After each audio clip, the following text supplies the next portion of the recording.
Well, if you're looking for a home, you don't need us to tell you that Oak Bay is one of the most expensive areas in Greater Victoria to buy or to build in. Part of its appeal, of course, is the heritage houses and neighbourhoods and the character, which many want to preserve. But others like the neighbourhood, but not the old homes. They want ultra-modern houses. And Oak Bay Council says as long as they are built to specification, there's really nothing they can do about design. CTV's Aaron Glazier reports. Standing in solidarity, neighbours in Oak Bay march in protest on Monterey Avenue this morning over what they say is yet another new home that doesn't fit in. Awful. Why are they building a commercial building or a hospital in Oak Bay? It's like, well, I had to explain to her that somehow this was allowed. We need to speak, or, you know, this South Oak Bay, instead of looking like a sort of a very British area that we love, it's going to look like New York. Neighbours say the old house on this lot was demolished and trees cut down within less than 24 hours of notice. CYNTHIA KNOWLTON has lived next door for 30 years and says she is so upset she's considering pulling up her roots. And she's calling on Oak Bay Council to do something about Oak Bay's rapidly changing landscape.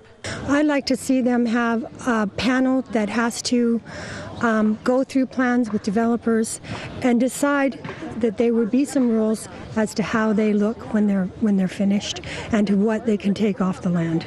The group took its concerns to Oak Bay Council on Monday night only to fall on deaf ears. Mayor Nils Jensen says as long as building code requirements are met, it's not up to elected officials to mandate people on how their home should look. I certainly feel for what the neighbours' views are, but we're unable to control architecture as a municipality in that area.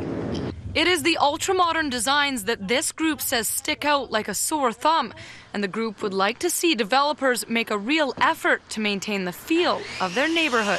And for us, we looked at all the houses around us. I mean, there have been some renovations around here, and we just wanted something that fit. We thought it was important.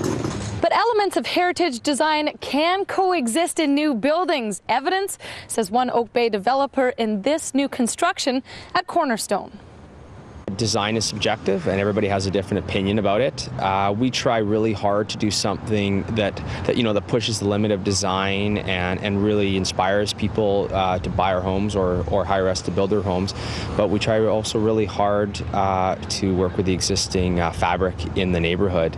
And that fabric in Oak Bay is changing quickly as older generations move out and new families move in and build what some say could be the heritage houses of the future. Aaron Glazier, CTV News, Oak Bay.